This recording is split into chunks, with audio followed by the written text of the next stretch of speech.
estaba lloviendo y había empezado a llover copiosamente, pero hay una hermosa concurrencia. Bueno, fruto de algunas charlas que hemos tenido, creo que a fines del año pasado, ¿puede ser, Roberto? En la conferencia que charlamos de los 80 años, estuvimos conversando sobre lo interesante que sería poder conocer cómo es el funcionamiento de las células o de los llamados grupos pequeños. Entonces, bueno, estuvimos definiendo fechas hasta que llegamos a esta fecha que se puede hacer la actividad.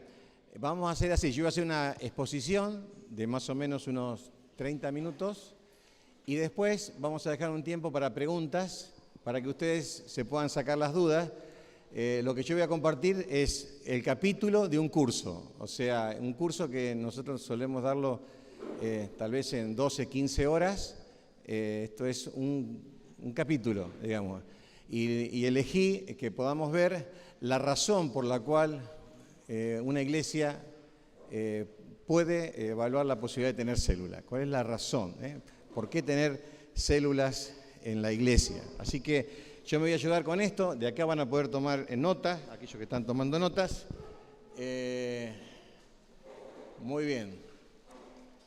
Los grupos pequeños y su razón de ser.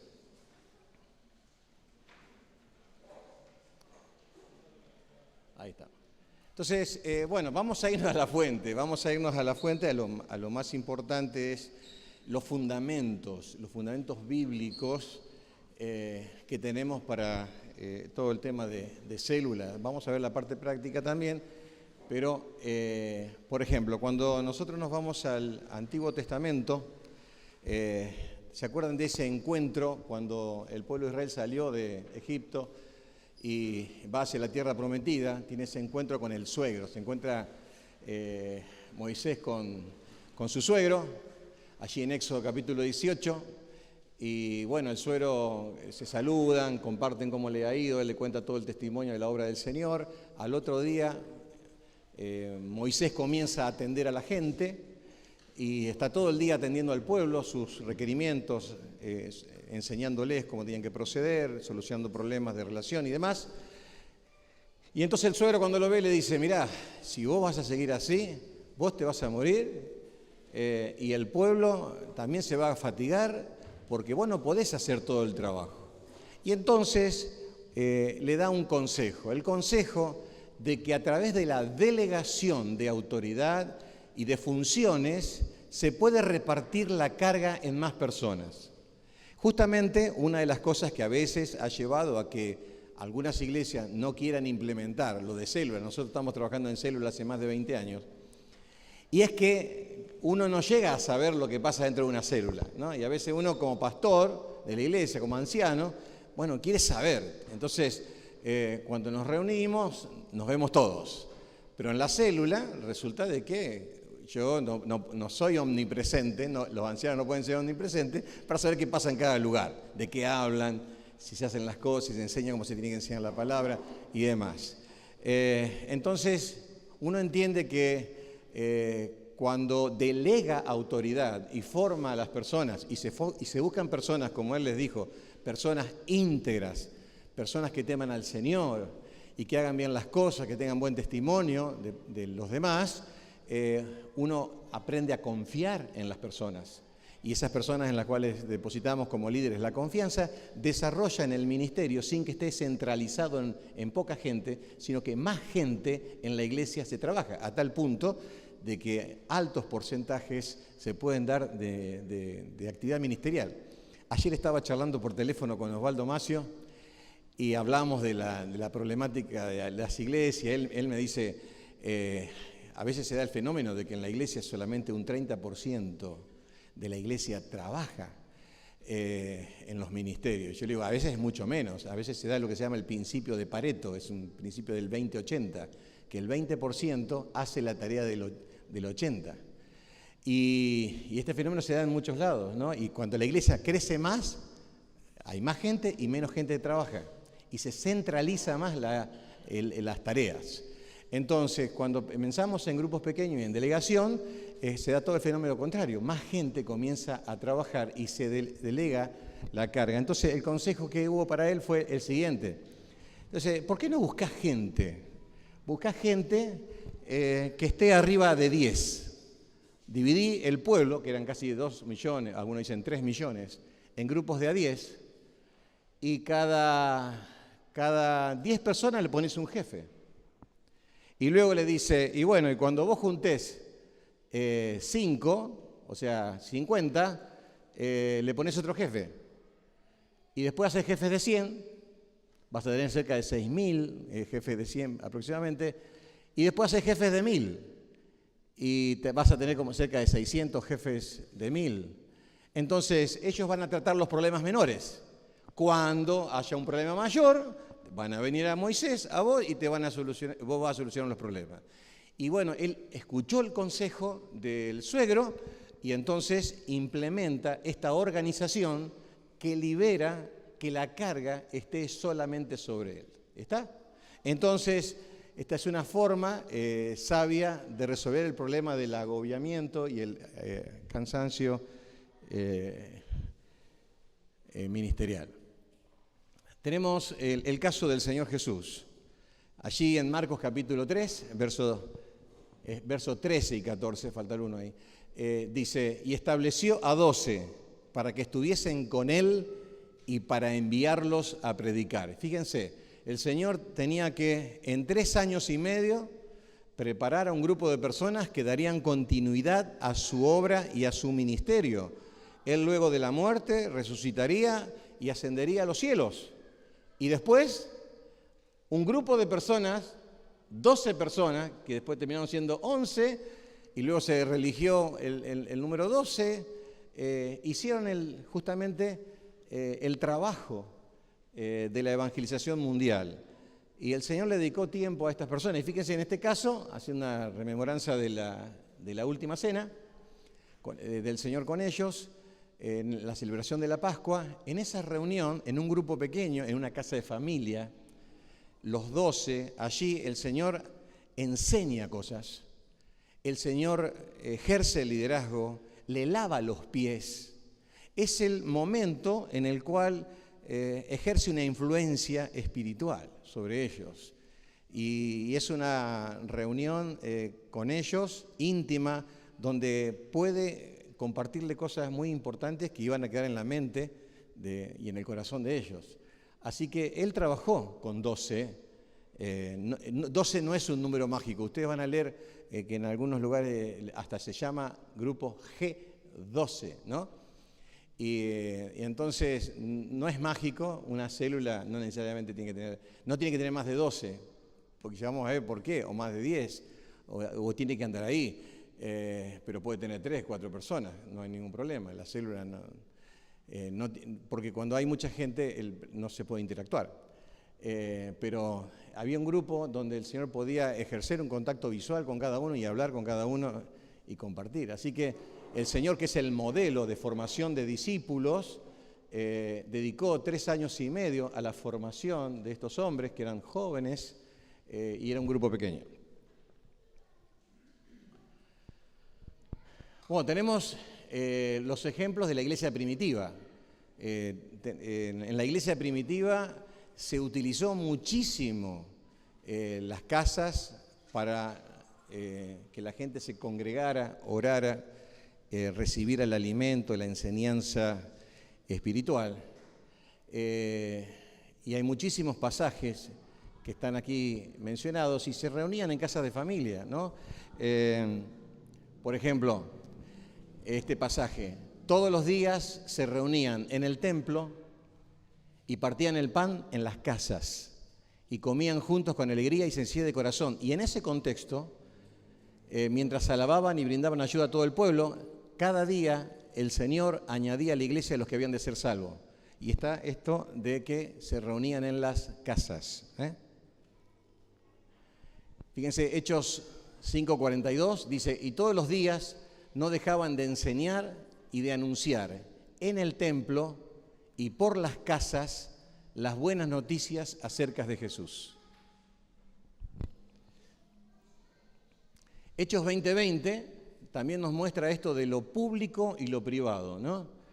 También saben que no me he negado de serles útil y que en público y en las casas he anunciado y enseñado, dice Pablo, a los ancianos de Éfeso. En 1 Corintios 16, 19 dice, reciban también muchos saludos en el Señor de parte de Aquila y Priscila y de la iglesia que está en su casa. En Colosenses 4:15 dice, saluden a los hermanos que están en la Odisea y a Ninfas y la iglesia que se reúne en su casa. Y así hay otros versículos, solamente elegimos algunos. Bueno, el ejemplo de Pablo, ahí en Hechos capítulo 20, cuando estaba en Troas, y estaba el muchacho, ¿cómo se llamaba, se acuerdan? Eutico, muy bien. Estaba Eutico ahí escuchando mientras Pablo disertaba, y dice que disertaba largamente, estuvo toda la noche hablando, ¿no? Así que no era un sermón de 45, hasta el amanecer, hasta que las velas ardan. Y el muchacho de ahí se cae. Bueno, y entonces hacían todas estas cosas. Era un aposento alto, era una casa. Y en una casa se hacían las reuniones. Bueno, ni qué pensar, creo que la historia de la iglesia aquí de Esperanza comenzó en una casa, ¿verdad? ¿Es así o no es así? Sí. Entonces, ahí el Señor usaba el ambiente doméstico del hogar, la reunión en la casa, es decir, los grupos pequeños, allí estaban. Fíjense, nosotros tenemos el mandamiento del Señor allí en Juan capítulo 13, verso 34, verso 35. ¿Se acuerdan qué dice eso? Un nuevo mandamiento os doy, que os améis unos a otros, como yo os he amado. En esto conocerán todos que sois mis discípulos, si tuvieran amor los unos por los otros. Ahora, fíjense ustedes, esto de el unos a otros, que lo encontramos en todo el Nuevo Testamento también, el unos a otros. Este unos a otros es muy difícil practicarlo a veces en los contextos donde nos movemos dentro de la iglesia. No lo podemos practicar el domingo a la noche, por ejemplo. Más aún si los hermanos viven a distancias muy largas. Es el unos a otros. No es tan sencillo, ¿no es? ¿Cómo te va, hermano? Dios te bendiga. Y la iglesia crece y nos saludamos. Bien, acá andamos. Y ese es el unos a otros. No hay mucho más que eso. Y si tenemos un contacto por algún ministerio de grupo afín, digamos, se dificulta. Entonces, digamos, se logra el unos a otros, pero es un unos a otros medio, a veces limitado, de todos con todos. Bueno, los grupos pequeños generan una dinámica en cada grupo del unos a otros que no se puede muchas veces dar en una reunión grande como esta, o en una actividad de domingo. Se da mucho más tal vez en un retiro de mujeres, o en un campamento de familia, en un campamento de jóvenes que están una semana juntos, pero se hace medio difícil. Ahora, la convivencia de 2 horas semanales de un grupo de personas ayuda muchísimo a que el unos a otros cobre una dinámica. ¿Por qué? Porque las personas van a interactuar entre ellos, no solamente ese día, sino durante toda la semana. Cada grupo de célula, por ejemplo ahora con los grupos de WhatsApp, tiene su propio grupo, tiene su propio nombre, e interactúan durante toda la semana, todos los días se están mandando mensajes. Y hay un trabajo pastoral que hace la líder o el líder de célula, nosotros le llamamos facilitador, para cuidar a ese rebaño. Es decir, es como que en ese pequeño rebaño el facilitador está representando al liderazgo y cuidando ese pequeño rebaño, mientras los ancianos de la iglesia velan por esos facilitadores velan por la vida del rebaño de 5, 10, 8, 7 ovejitas que el Señor le ha dado. Hay razones teológicas. Dios y los grupos pequeños. Notamos que los grupos pequeños o la comunidad está en el corazón de Dios porque Dios es una comunidad de 3 personas. Y entonces nuestro Dios es un Dios, oye, oh Israel, Jehová vuestro Dios, uno es, pero es un Dios que subsiste en 3 personas, el Padre, el Hijo y el Espíritu Santo. El Hijo es Dios, el Espíritu Santo es Dios, el Padre es Dios, pero el Padre no es el Hijo, ni el Espíritu Santo es el Hijo, ni el Hijo es el Padre. pero al mismo tiempo son Dios. Es una sola persona, manifestada en tres partes. Cuando se usa el nombre Elohim, allá ustedes saben, en Génesis 1:26, el nombre plural de Dios dice, hagamos al hombre. Dios vive en una comunidad y en esa comunidad, como dice Hebreos capítulo 10, en esa comunidad donde Dios vive, se decidió el plan de la redención del hombre. Cuando dice que los sacrificios no le agradaron porque no podían quitar los pecados, al Padre no le agradaron y el Hijo dijo, he aquí vengo para hacer tu voluntad. O sea, ese diálogo en la eternidad lo tuvo la Trinidad. Y hay una dinámica en la Trinidad de funciones, de relación, y que lo hacen funcionar como un grupo, coordinado, armado. Bueno, esto está en el corazón de Dios, ¿no? La comunidad. En Juan capítulo 14, verso 23 dice, vendremos a Él y haremos morada en Él. Y hablando de la Trinidad. Y en Mateo 28, la gran comisión, la oración de la evangelización y luego el bautismo en el nombre del Padre, del Hijo y del Espíritu Santo, es la comunidad de la Trinidad que es mencionada allí. La naturaleza de Dios. Dios manifiesta dos aspectos de su naturaleza que se ven reflejados en las Escrituras. Y uno de ellos es su trascendencia. Dios es trascendente. Es decir, Dios es grande, Dios es sublime, es excelso. Por eso en Isaías 57:15 dice, esto dice el alto, el sublime, el que habita en la eternidad, el santo. Y se muestran cuatro características de Dios como algo supremo, grande, ¿no? Pero en el mismo texto dice que Él habita con el quebrantado y humilde de espíritu y nos muestra el lado de un Dios que es cercano. El término teológico es inmanente, significa es alguien condescendiente, cercano, presente, personal, encarnado dentro nuestro. Entonces hay dos facetas de Dios, una grande, que no lo podemos describir, y el otro es el cercano. Bueno, cuando nosotros nos reunimos como iglesia, estamos rindiendo culto a ese Dios trascendente y la iglesia reunida es una forma de experimentar a ese Dios que nos supera en todo, ¿no? Pero cuando estamos en un grupo pequeño, como cuando dijo el Señor,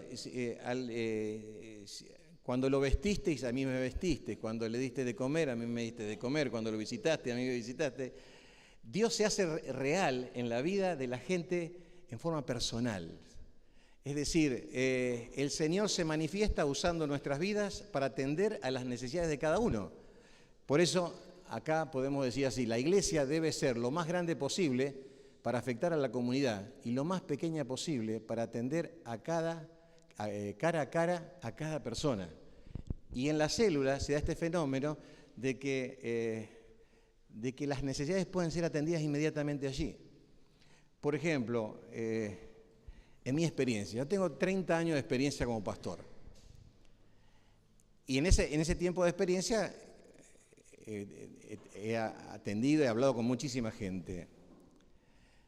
Hasta tenía un consultorio espiritual y atendía a muchas personas. Pero yo me di cuenta de una cosa, que muchos de los problemas de la gente, los problemas más sencillos, se resuelven con el trabajo del líder de célula y nunca llegan al pastor. Solamente aquellas cosas que lo sobrepasan al líder y entonces uno tiene que estar atendiendo cuestiones más álgidas, ¿no? Es decir que en el trato personal la persona en la célula abre su corazón, cuenta su experiencia, manifiesta su angustia, su dolor, llora, ríe y ahí está el líder charlando, compartiendo. Así que es un espacio donde uno es uno.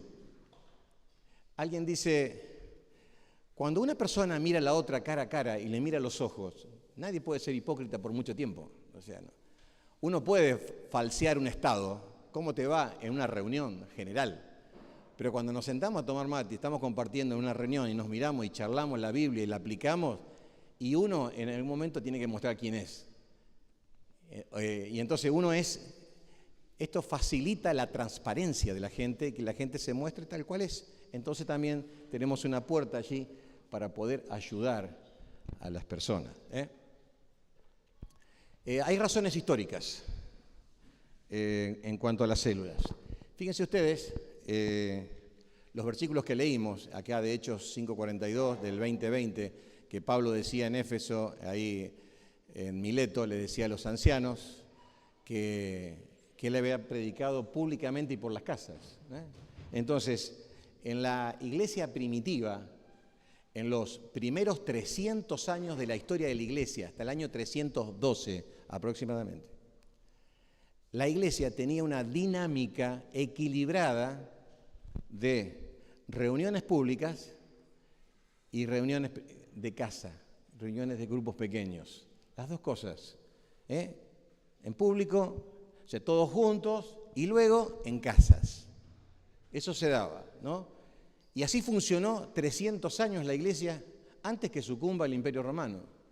Si la iglesia funcionó así, no existían los templos, no existían los edificios para albergar. En todo caso buscaban la casa del hermano que era más grande o en un patio, pero eso no existía. Pero, ¿qué sucedió? En el año 312 se convierte Constantino. Y Constantino, conversión dudosa del emperador romano. Y entonces un emperador no iba a ir a una reunión en una casa de familia. Y como estaban todos los templos que eran dedicados a los dioses paganos, dijeron, ¿por qué no transformamos estos templos de estos dioses paganos que sean templos cristianos? Y entonces, en el siglo IV, comienza lo que ustedes conocen de la unificación de la iglesia con el Estado, y entonces ya el cristianismo dejó de ser perseguido, fue tomado como una bendición, pero para muchos el gran problema de la influencia del mundo en la iglesia comenzó en el siglo IV, cuando ser cristiano era fácil. Cuando dejó de haber persecución, entonces se fue como seduciendo el corazón de los hermanos. No había persecución, había dinero, el Estado apoyaba económicamente a la iglesia, una serie de cosas. Constantino nunca se bautizó, así que no sabemos si se convirtió realmente este hombre. Pero por una experiencia sobrenatural, donde él en una batalla, Dios le salva la vida, él dice que se convierte al cristianismo. Entonces, se produce este desbalance. Entonces tenemos acá que el culto público comenzó a tener una preponderancia y entonces se dejó el trabajo de grupos pequeños en las casas, ¿no? Y durante 1700 años, después de eso, todo ha sido así hasta ahora.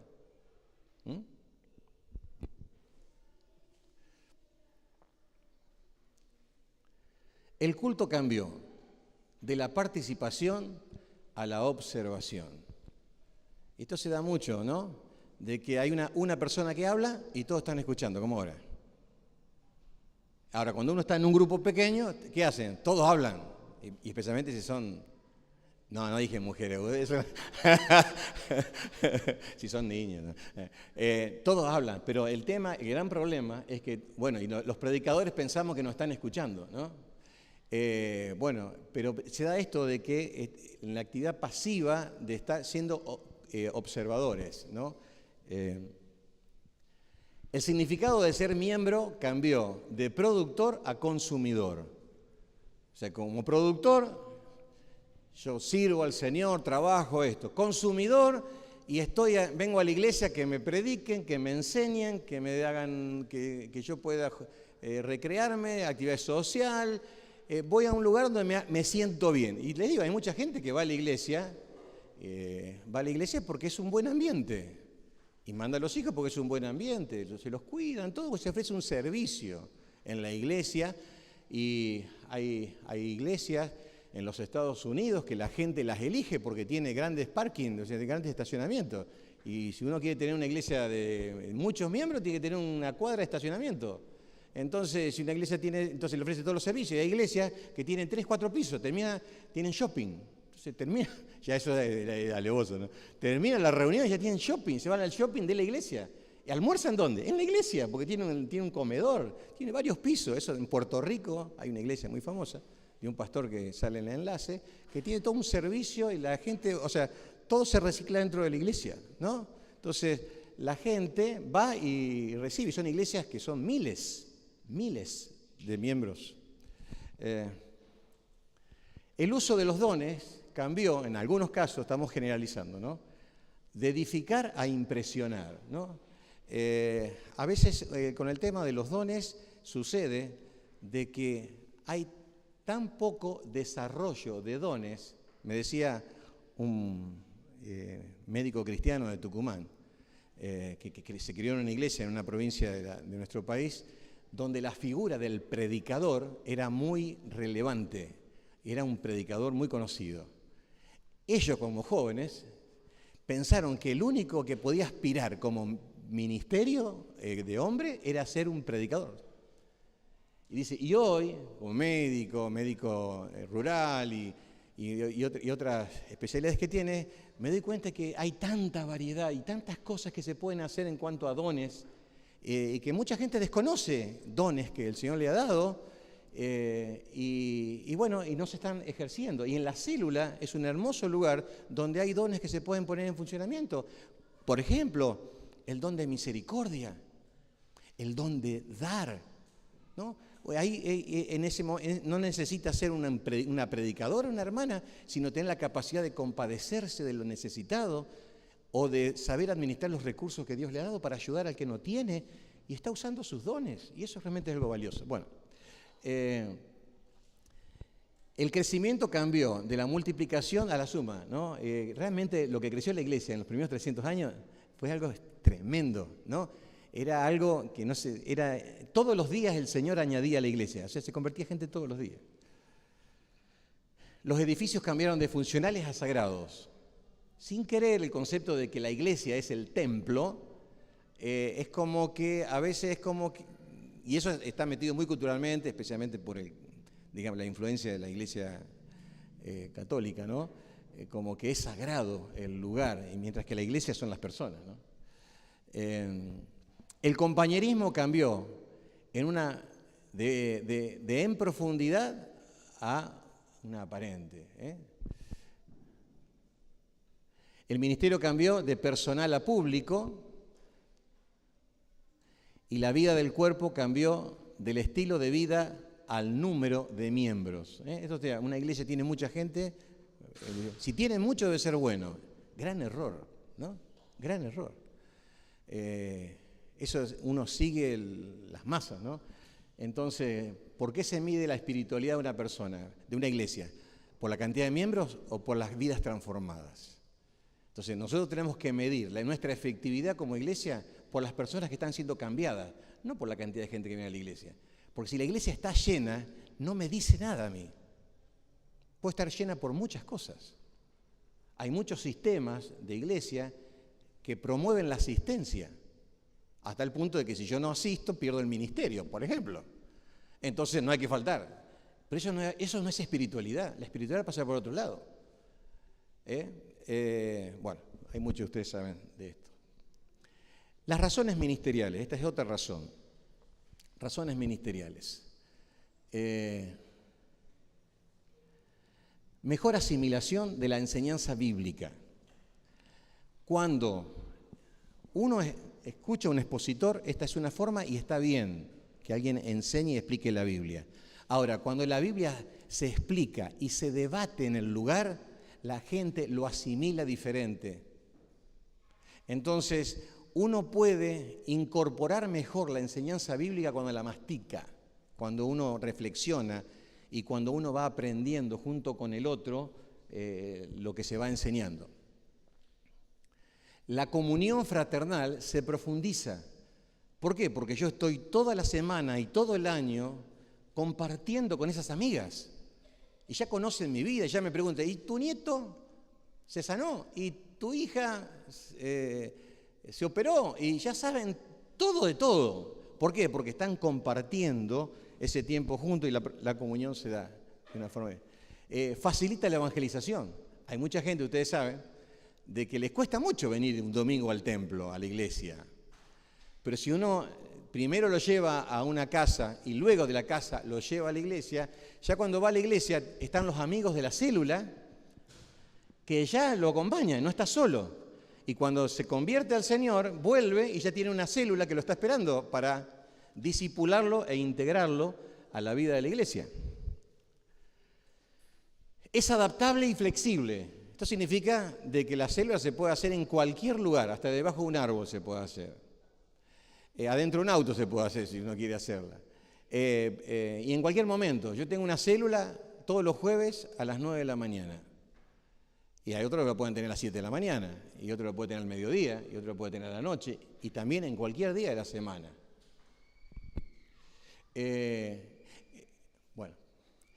Maximiza el cuidado personal. ¿Por qué? Porque hay un grupo de 6, 7 personas que si algo te pasa, esas personas se están preocupando, pero especialmente el facilitador. Está pendiente de si esa persona vino el domingo, por qué está faltando. Entonces, hay un cuidado personal porque ya no es toda la iglesia, sino es ese pequeño rebaño. Mayor responsabilidad ministerial delegada. Es decir, tenemos más personas que están haciendo más cosas, y especialmente los facilitadores o las personas en la célula que se dedican a visitar, o la persona que se encarga de la tesorería porque levanta la ofrenda, la persona que es secretario porque anota quién vino y quién no vino y pasa esos informes a la iglesia. Entonces la iglesia después recibe en la semana quién fue a la célula, el dinero que se recaudó en la ofrenda, y ahí, el grupo está activo. Hay varias personas con varias responsabilidades, evangelísticas, de visitación, de lo que sea. Eso también es una ventaja. Mejora la asistencia. Va a haber más gente en la célula sumada en la semana que el domingo en la iglesia, que es todo el fenómeno contrario que se da normalmente. Siempre se dice, la espiritualidad de la iglesia se mide por la reunión de oración, el porcentaje, ¿no? Siempre se ha dicho eso. Pero acá va a pasar que va a haber más gente en grupos sumados que el domingo a la noche en la reunión. Y van a ser personas que van a estar interactuando y van a estar todas aprendiendo lo mismo en esa reunión. Optimiza la logística. Nosotros tenemos la reunión con los líderes de célula una vez por semana. Entonces hay que dar una directiva, un anuncio que no se pudo dar el domingo, hay que organizar el picnic de no sé qué, hay que hacer tal cosa, del facilitador a la célula, de los pastores al facilitador, el facilitador a la célula.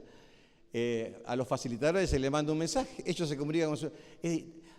ayuda a la organización de la iglesia para lo que sea, ¿no? Nosotros, por ejemplo, hacemos comida para que los hermanos compartan un tiempo de comunión después de los cultos dominicales. Y esto es responsabilidad de la célula. Ellos donan la comida y después la venden y eso entra a los recursos de la iglesia para comprar un aire acondicionado. Son recursos extras que se buscan. Y eso todo se hace a través de las células. Es decir, que reparte el trabajo entre todos los hermanos. Y hay mayores ingresos. Las ofrendas. ¿Por qué? Porque no es lo mismo si viene un porcentaje de la iglesia un día miércoles y hay 50 hermanos que si hay 120 personas en la célula. Hay más gente que también ofrenda. Entonces la iglesia dispone de mayores recursos para los proyectos misioneros o lo que tenga que pueda estar usando. Hay razones didáctico-andragógicas. Suena medio difícil, pero es decir que las células nos permiten generar una dinámica de aprendizaje altamente efectivo. Andragógico es diferente a pedagógico. La pedagogía está enfatizada básicamente en la enseñanza de los niños, justamente como de la pedagogía, la enseñanza y la instrucción a los niños, pero la andragogía es la enseñanza y el aprendizaje del adulto. Y el adulto aprende diferente que un niño. Yo al niño lo siento y le digo, bueno, la tabla del 2 es así yo le digo a él. Ahora, con un adulto, el adulto, si yo me pongo a un profesor y que él me escuche y aprenda, me va a bancar un poquito. Después no, déjame hablar un poco a mí. ¿Por qué? Porque el adulto aprende compartiendo y participando. Al adulto, a ninguno de nosotros nos gusta estar pasivos, nos gusta opinar. Y es más, en muchos temas el estudiante o el miembro sabe más que el que está enseñando, porque tiene vivencias que el otro no tuvo. Por ejemplo, si se le murió un familiar. Y uno dice, sí, porque tenemos la consolación del Señor. A vos no se te murió nunca un familiar, no sabés lo que es eso. Pero esta persona que está sentada ahí se le murieron 3 hijos. Vamos, pará, que hable él o que hable ella. Entonces, en la andragogía se da la dinámica de que el adulto aprende porque quiere, el adulto necesita ser escuchado, el adulto aprende compartiendo sus experiencias y recibiendo las experiencias de los demás. Entonces, esto genera un ambiente muy propicio para que lo podamos llevar adelante. Entonces, el profesor no existe acá, no es la clase escuela dominical donde yo le enseño a la gente la palabra, sino que profesor viene de profesar. O sea, yo profeso y vos me escuchás. En cambio acá es aprendizaje, no es solamente enseñar. La idea es que se aprenda. Y el adulto aprende compartiendo. ¿Está? Entonces, todos aprenden de todos. Aún de las personas nuevas que entran, porque tienen experiencias que ellos no tienen. Se evacúan dudas en forma directa e inmediata. ¿Qué significa este pasaje? A ver, explícamelo de vuelta. No tiene que pedir un turno para hablar con el predicador. No, ya le pregunta al líder. Si el líder no sabe, viene el pastor y le dice a los ancianos, hermano, me hicieron esta pregunta sobre la predestinación. Entonces el hermano le contesta la pregunta, vuelve y ya le responde.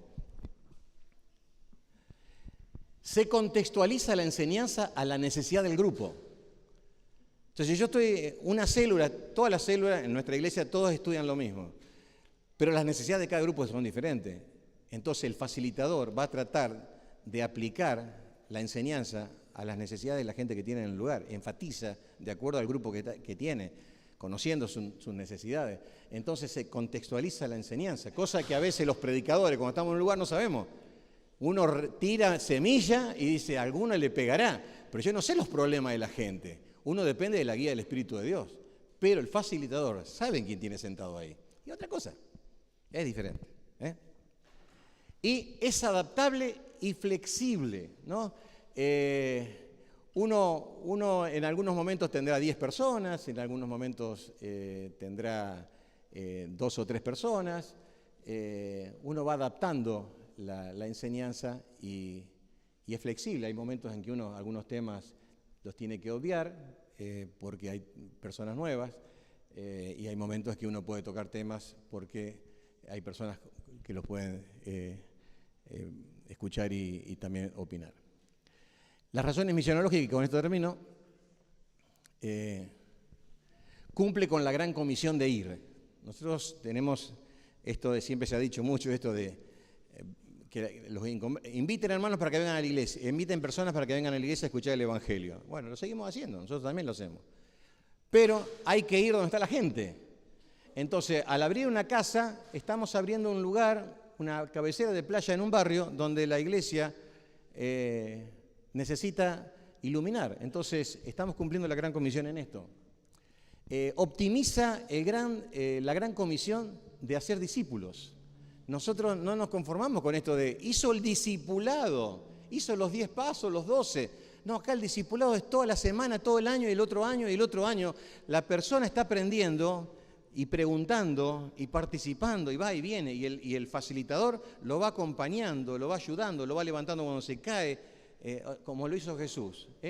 Esto sería un tipo de formación informal, ¿no?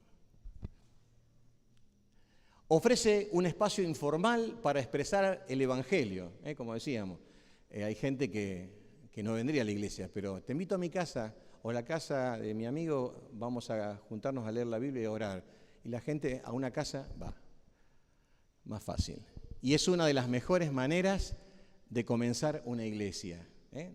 Muchos han comenzado una iglesia por una hora feliz, es mucho mejor comenzarla por un grupo de grandes, porque uno ya directamente ya gana a los padres, los hijos vienen solos.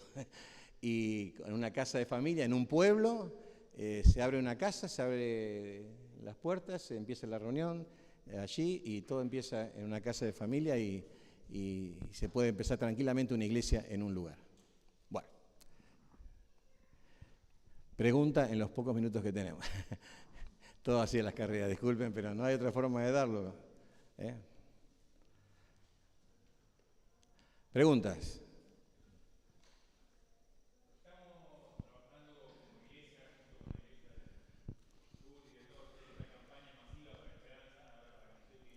Uh-huh.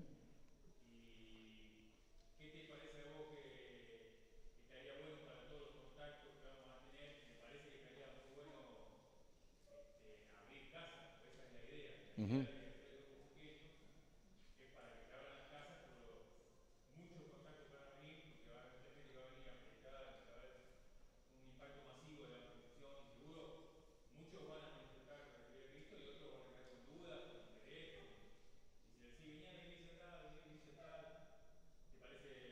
Sí, como un punto, un paso intermedio, está perfecto. Ahí necesitas saber qué hogares tenés disponible. Entonces los hermanos digan, yo ofrezco mi casa. Después necesitas identificar las personas, dónde viven en un mapa, fijarse qué hermanos tienen disponibles las casas y ahí se arman los grupos y las vas llevando a los distintos grupos de hermanos. Y está bárbaro. Sí, está bueno.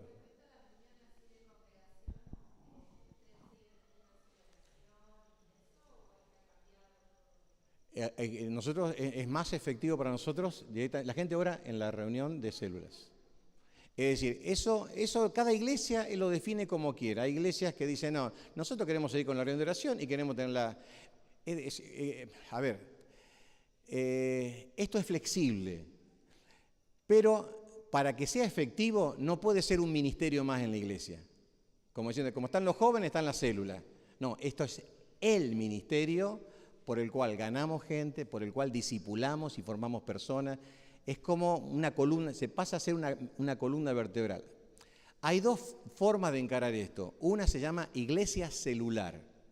Por ejemplo, Guillermo Piovano, que va a venir acá, ellos están encarando en este momento iglesia celular. Todo pasa por células. Y la otra es iglesia con células. Nosotros tenemos ese tipo. Pero nosotros hemos decidido que esa reunión de células reemplace la reunión de oración. Hay iglesias que tienen esa y la otra. Y si el cuero les da, que les dé. Y háganlo. Eso lo decide cada iglesia.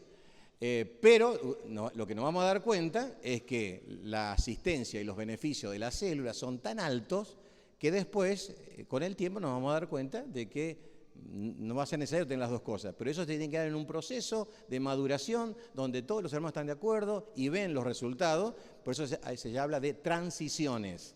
Eso puede llevar un tiempo, puede llevar un año, un tiempo más, hasta que todos están de acuerdo de que es la guía del Señor de implementarlo de esa manera. Pero tranquilamente se puede hacer. ¿Mm?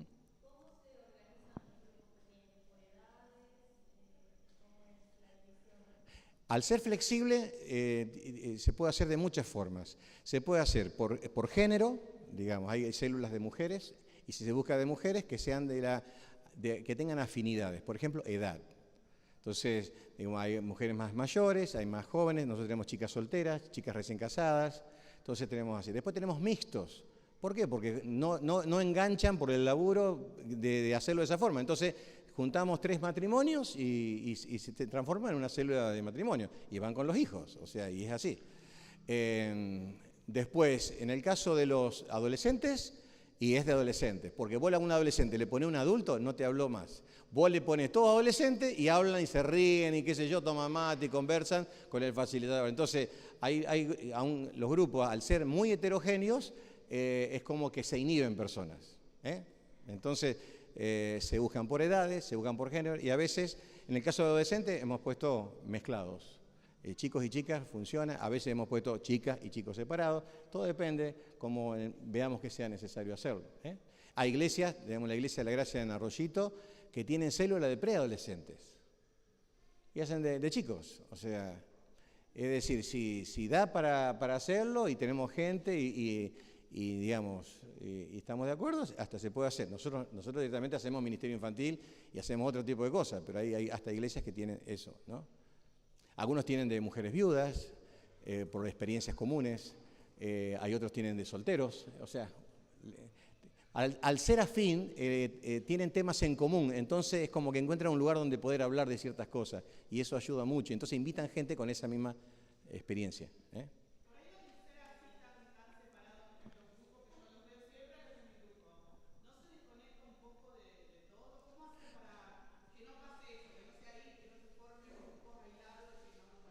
Bueno, hay dos cosas.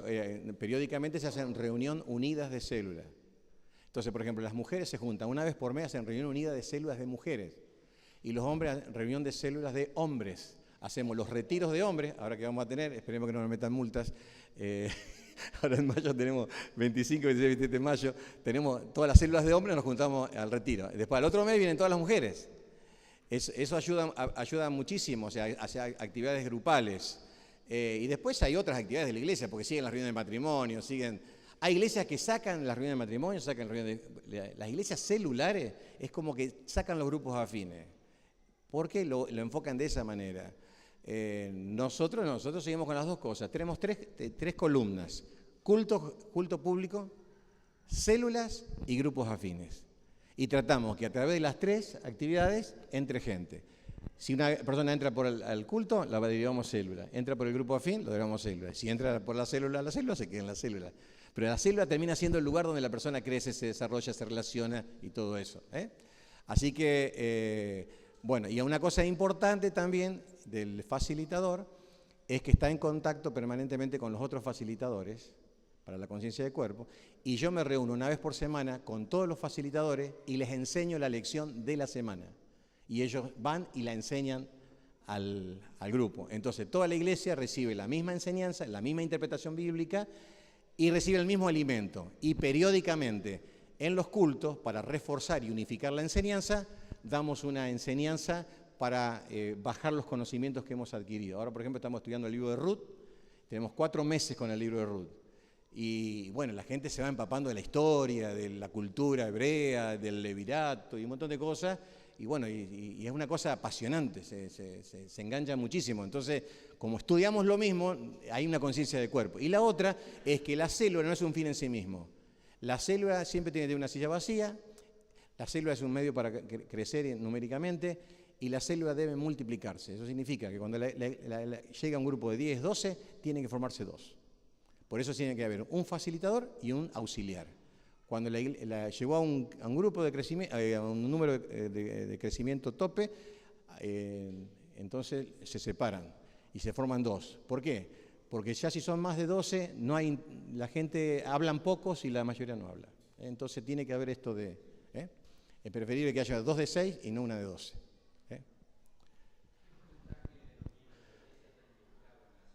100%. 100%. Eso es algo... y el que no está, lo tratamos de colocar, pero es así, 100%. 100%. ¿Qué tipo de instrucción? Nosotros primero lo que hacemos, oramos al Señor para que nos diga qué necesita la iglesia aprender como iglesia. Porque van a estar 4 meses estudiando, ¿no? Es como, pasaría a ser la clase de escuela dominical, pero con más tiempo, con más interacción, o sea, entonces, una vez que tenemos definido, el año pasado estudiamos Jonás, 4 meses, y después estudiamos los pecados respetables, 5 meses. Entonces, ¿qué hacemos? Preparamos todo el material, y entonces allí nos juntamos con ellos, y les enseñamos. Por supuesto, el líder de célula tiene que haber tomado el curso de líderes de célula. Una vez que toma el curso y la persona tiene testimonio, es apta y todo lo demás, es considerado como un posible facilitador. Se le empieza a dar de a poco que tenga primero en la célula un tiempito y después, con el tiempo, se le da oportunidad para que bajo supervisión dirija la célula. Y así se va haciendo y cuando menos descuidar ya lo largás. No tiene que ser un teólogo, porque él está dirigiendo ese momento y ya recibió las instrucciones. Y lo que no sabe lo pregunta. O sea, no tiene que ser salido de un instituto bíblico. Ese es el gran problema. Cuando la persona sabe mucho, monopoliza y todos se callan porque saben menos que él. El que sabe mucho tiene que tratar de no hablar en la célula para que los demás hablen, porque de eso se trata, que todos aprendamos de todos.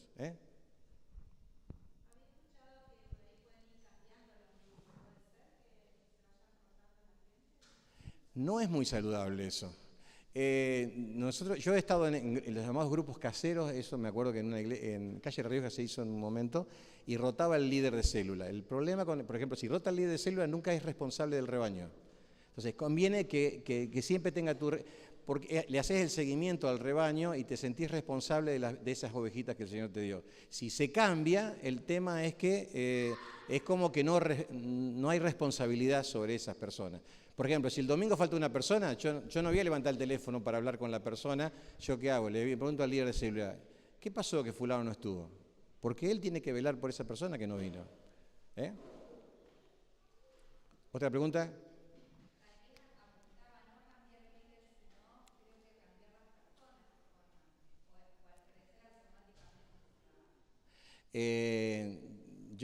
Yo prefería no cambiar las personas, y si cambia sea por multiplicación, porque creció tanto que tenemos la segunda generación de células. Eso hay que celebrarlo. Cuando una célula crece y se multiplica, es como un matrimonio que se formó y tuvieron un hijo. Es así. Hay vida nueva y entonces hay que festejarlo y ellos festejan los cumpleaños, hacen la reunión de fin de año juntos, bla, bla, bla, bla, todo.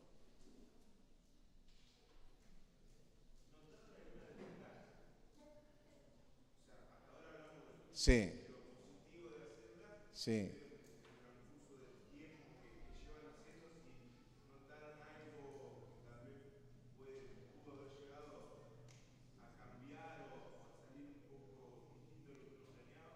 Sí.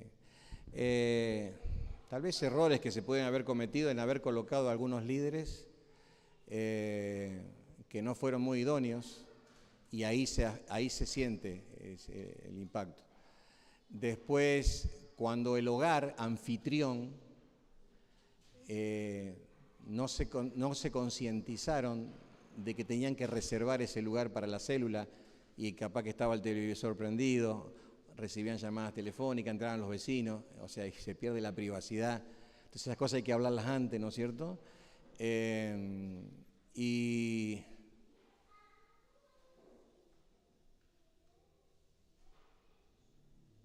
Sí, tal vez el riesgo es que tenemos que aprender a elegir personas para que esas personas sean representantes fieles de la visión de la Iglesia y de la enseñanza de la Iglesia.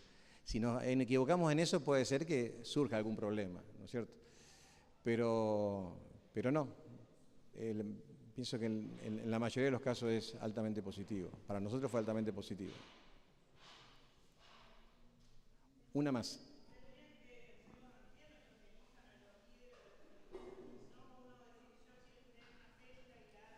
Exacto. Está todo dirigido desde el liderazgo. Lo que nosotros ofrecemos a los hermanos es que los hermanos que quieran hacer un curso se anoten, se matriculan, se anotan y van 30 hermanos. Ahora, ¿quién va a ser el líder cero? Eso lo deciden los ancianos. Pero todos se preparan. Y si la iglesia va a seguir creciendo, vamos a tener que tener mucha gente preparada. Entonces esas personas van aprendiendo, van observando, pero no es que cada uno hace lo que quiere. Cada uno responde al liderazgo y representa a los ancianos en ese lugar, y va a seguir las directivas que tiene que seguir, que le van a dar. Por eso es tan importante que haya una comunicación entre los ancianos y los facilitadores. Tiene que haber una comunicación. ¿Cuál es el problema que a veces ha surgido? De que se forman islas. Entonces se forman a nivel de grupos de afines. No sé si a usted le ha pasado, yo he estado en situaciones en que sí. El grupo de jóvenes funciona solo, no lo toqué, no te metas.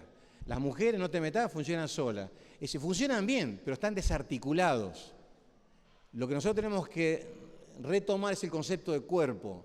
Vamos hacia un solo lugar, a una sola dirección. Tenemos una misma visión como iglesia. Yo estuve visitando hoy la página web de ustedes, estuve viendo bueno, es importante eso, de que todos sepamos que vamos para un solo lugar. Esto no tenemos que tratar de que mi célula sea la mejor o que el grupo de jóvenes sea el mejor. La iglesia tiene que dar un buen testimonio en la comunidad. Entonces, es muy importante de que nada se aísle, tiene que estar todo interconectado.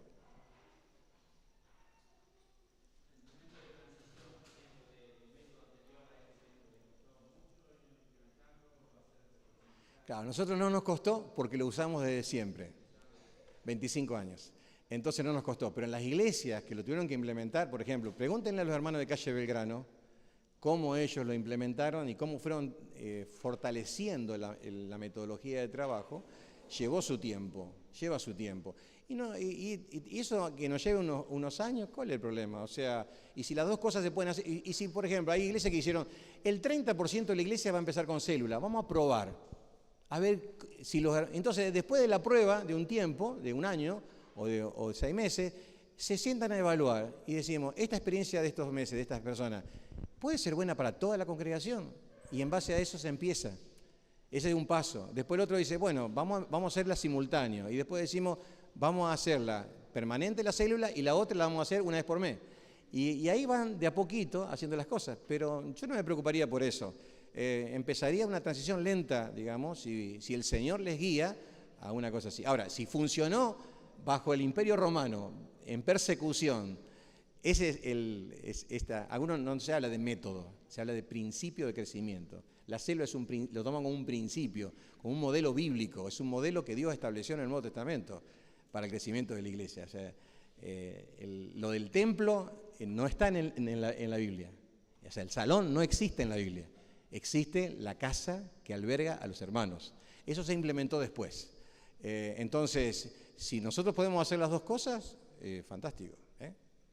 Pero que Dios guíe a los ancianos a tomar la decisión y a orar para que Él les guíe en todo esto. Bueno, no quiero robarle más tiempo, Ricardo. Le digo, esto da para horas y horas para hablar, para hay un montón de detalles, pero bueno. Bueno, gracias, Daniel.